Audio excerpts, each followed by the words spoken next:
Well, from the supplies that you're going to need to snacks and meal prepping, back to school this year looks very different. So joining us this morning to talk about providing kids with healthy snacks and lunches, Nicole Giamara, a registered dietitian and nutritionist. Nicole, good morning. Great to see you. Good morning, Maddie. Thanks for having me on. Thanks for being with us. This was something that I heard a lot of parents saying last spring when kids all of a sudden were home for months at a time. These guys never stop eating, and I know that's true with mine. And so making sure that they had healthy snacks that were easy to get and weren't taking up my entire day preparing was a challenge. And one thing you say to do, which I love, is a great idea, is getting kids involved in the kitchen. What's a good way to do that?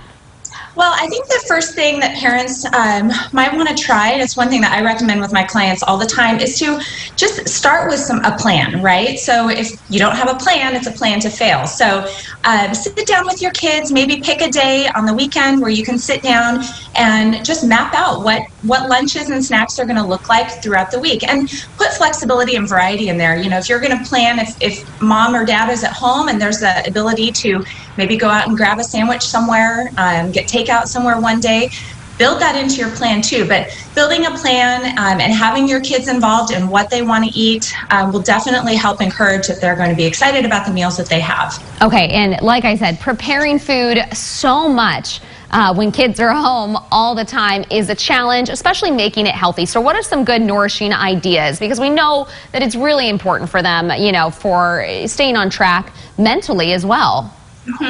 Well, I think one thing when you're thinking about building a healthy meal, 4 key components that you want to include in any young child or even adolescent's lunch is a protein food. Protein first, because we know that we need extra protein for those growing bodies, for those kids. A whole grain, preferably a whole grain. If it's not, don't sweat it, but you're going to get extra fiber, and with that protein and fiber from a whole grain, those bellies are going to stay full longer during that school day to help them keep focused on their studies. A fruit or a veggie, and it doesn't have to be both.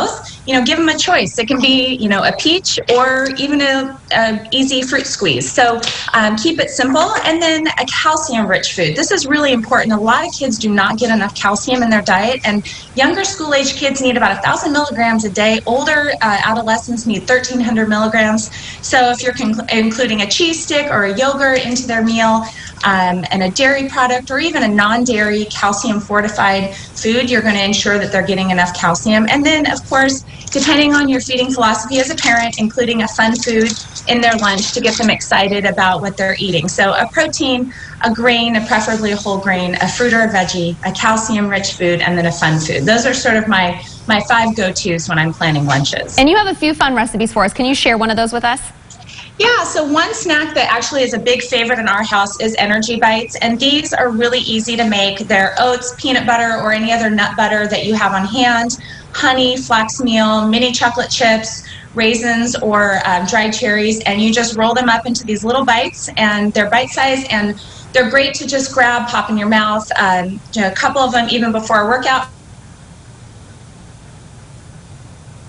in my house, so I'm making these pretty much on the regular. Oh yeah, those sound delicious, and it'd be fun for kids to make those, to roll them into balls themselves, even if they're pretty young. Absolutely, it's an easy one for kids to make. And then wraps are also pretty popular and easy to do. I know, coming up with ideas though, that's hard. I always run out of ideas, but that's a great one I kind of forget about a lot. Right, yeah.